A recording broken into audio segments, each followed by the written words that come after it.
Being a part of the UFC is like being at the highest level of any sport. I was clearly winning that third round. The momentum was shifting. And then the only kick he could have landed, he landed. In my head, I'm saying, what am I doing? Get up, get up, get up. And I just was temporarily paralyzed. I couldn't move. My body was just shutting down. So I couldn't breathe. And then he just swarmed me. He just jumped on me and just kept punching me. I was blocking. I'm telling myself, just get up, just get up. But I just couldn't. I couldn't move.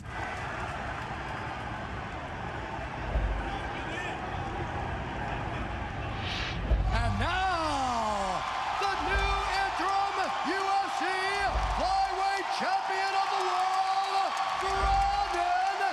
Moreno! It's a tough pill to swallow, but that's the fight game. You know, you could feel the best ever, but it can change just like that.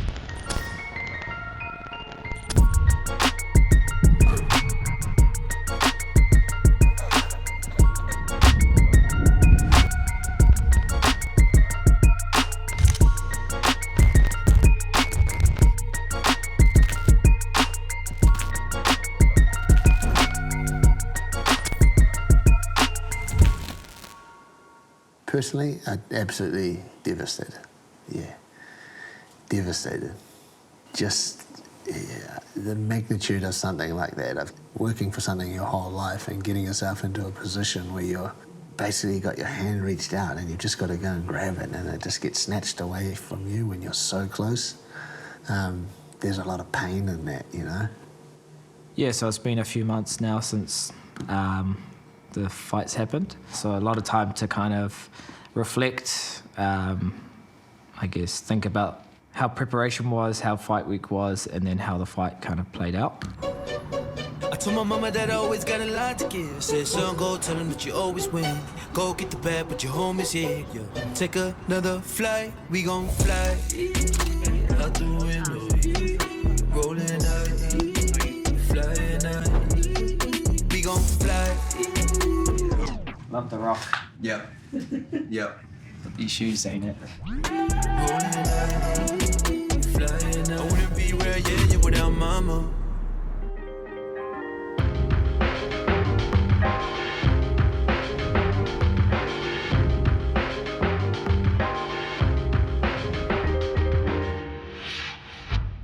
Fight week felt amazing. Physically in the best shape of my career. Mentally as sharp as I've ever been. The amount of training we're doing on a fight week is like, the volume's very, very small, so it does hurt getting kicked in the leg, but that's a very important part of our game plan. And he's kicking a lot harder this week because there's like adrenaline, he's so close to the fight. And I remind myself on fight night, when I'm walking out, I was born to do this. You've got so many things that are happening on fight week. You've got the whole world watching you, knowing that millions of people are going to be tuning in and your whole body of work is going to be down to this one moment. Usually camp's about 10 weeks long, building up to that one date, and your whole life revolves around it. So yeah, I've just put everything into this. Coming in close to fight championship weight means less stress, and you know, that's the fight before the fight.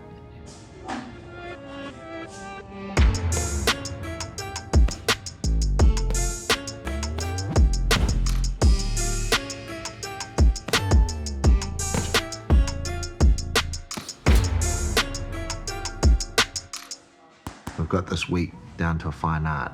We know what to do, where to be. We know that all the different people have their role. They know what kind of atmosphere we're trying to create.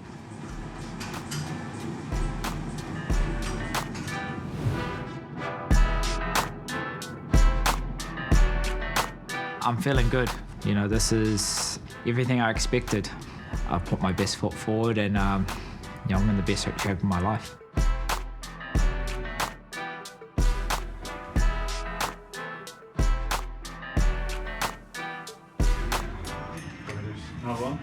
double bread? Yeah, double bread. The double bread chicken. Yeah.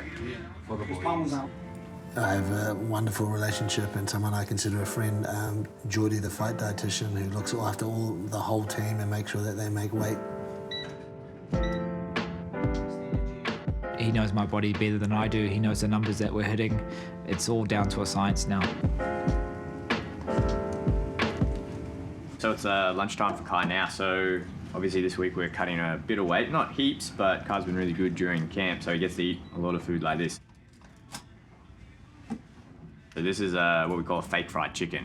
So during fight week, what we do is we have to cut carbs, we have to cut salt, we have to cut fiber out to all the good yummy stuff. So you have to use a lot of alternative ingredients, but at this stage it's all about like volume and keeping his energy high.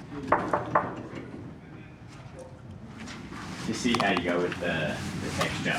Just add some Chili for after, bro. Shot, bro. Thank you.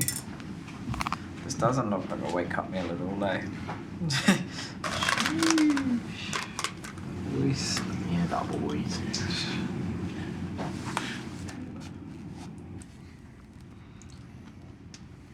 Bruh, this is so good. Yeah, me and Kai have worked every single UFC fight, so this is our 10th camp together now. So I know what boundaries I can push with Kai's body and get away with because we've just done it so many times. I've just got so much data on him, so it's really cool. This is the goat. Yeah, like say the top one for you guys. Eh? Bro, it doesn't get any better than this on a fight week. The fuel that you put in your body is literally the food that you're putting in every single day. And this is where this fun little balancing act comes in. It's like, okay, we've got elite level world class athletes that are literally doing this grueling training 4 times a day, putting their body through hell and back, but then we've got to also lose this weight. And Kai does it really well. And then what we have to do every week is make sure we're in just a slight little calorie deficit where we pretty much know we have a track. Every week we know where his weight needs to be, and even this camp, he's hit it perfectly. So we've got a little bit of weight to come off, and then Kyle will do what's called weight cutting, and then it'll be in a sauna and we'll sweating out. That's probably the most dangerous part of all of this, and unfortunately people have died doing it, and that's why I have a job, because you need to keep these guys safe and getting his body in the best position possible. So when that cage door closes, he can perform at his best and just put all those weeks of training to use.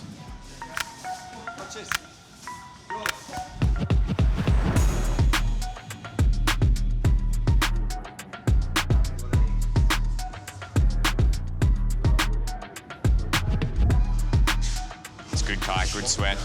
Bring that temp down a little bit. There's us, Kai. So this is a thing when you're fighting for a belt, there's no allowance. Usually you get 1 pound allowance, which is about 500 grams. Doesn't seem like a lot, but it is in fighting. So we're 56, so we're about 1.2 off. That's pretty much just head to bed, decent sleep, a little bit of float, and just be that last. It'll just be the normal cut, bit less. That's good. Real good sweat. So how much is that a week? Am I right now? So you're 1.2 off. If you can get in that deep sleep for like 4+ hours, we should get a bit extra off. It's funny, it's the lightest I've ever been, or probably my easiest weight cut. It just shows mentally where I'm at. If you smash that weight cut, if you're coming dialed in and everything's on point, the fight's gonna be easy.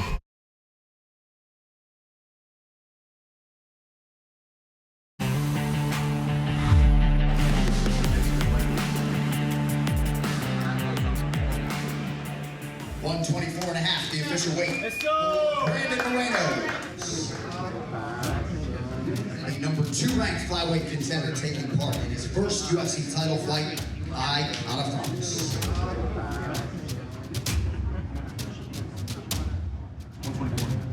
124.5, the official weight for Kai Kara-France.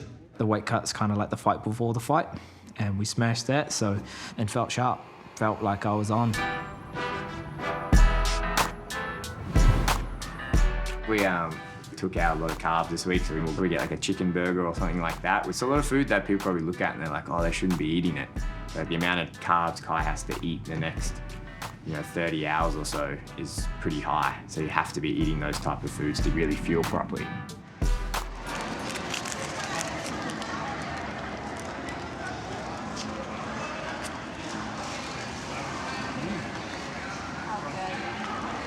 best day. So tonight will be a big meal, probably tomorrow morning, and then just snack throughout the day. Just because your body already knows like what it's about to go do. Hey, Simon.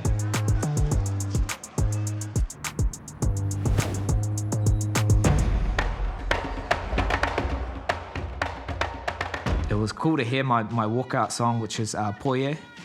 I come out to the song because me being Māori, I love to feel connected. Reminds me who I'm representing, who I am, as well as channeling all my tupuna, all my whakapapa with me as I go into the cage, and just reminds me that, you know, I've got a whole nation behind me, even though I'm fighting in front of 30,000, you know, Mexicans all supporting Brandon Moreno. You know, I've got a team of millions behind me.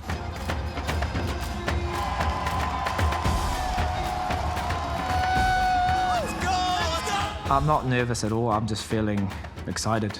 That's the feeling that I have. Excited, proud, and just ready to put on a show. So many things are going through your head. The journey you've had to just get here for my first interim world title.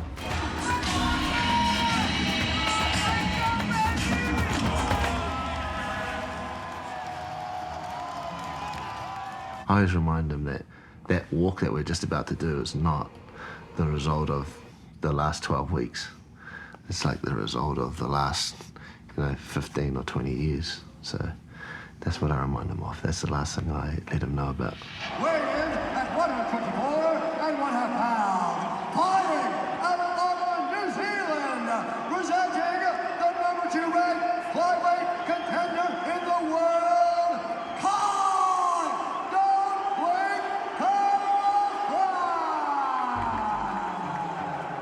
A lot of the first round was just feeling out. I feel like I was starting to find my groove at the end of that round. So yeah, the first round was definitely close. When I was in there, I was just looking at Eugene, he's just saying, use the energy in the stadium, don't let it take away from me. Use that as the pressure. There's so much more pressure on him. He's the hometown guy. They're expecting him to, go out there and put on a show. So I just got to stay calm, composed, and calculated. The second round, I wasn't trying to telegraph when I was going to kick or punch. So I was finding my range, going to the head as well to the body with my jab. In the third round, I started to make a lot more success. I cut him. When I caught his kick, we fell on the ground, and then I rolled my hand and sliced him with a right elbow. So I cut him right underneath his eye. Definitely made him a lot more aggressive, so he knew he was losing this round.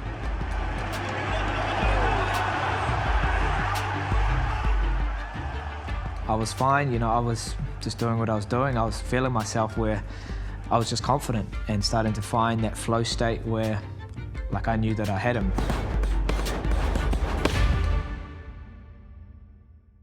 And then the only kick he could have landed, he landed. And he landed a liver kick, and I just was temporarily paralyzed. I couldn't move. My body was just shutting down. My hand was so glued to my hip, kind of protecting it, as well as my other hand just blocking my face. And anyone's been hit with a good liver shot, it's the worst. By TKO, and now, the new interim UFC Flyweight Champion of the world,